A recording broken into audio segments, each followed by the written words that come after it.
Shqiptarët janë të pakënaqur me klasën politike të 35 viteve të fundit. Prandaj shqiptarët po kërkojnë një Shqipëri të re me një klasë politike të re. Shqiptarët janë të bashkuar dhe kanë një qëllim.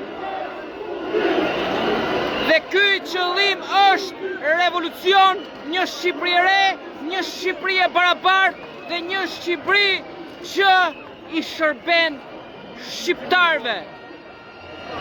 Një Shqipëri ku politikanët janë shërbyes të shqiptarëve, jo kriminalët që vrasin, dhunojnë edhe shtypin shqiptarët.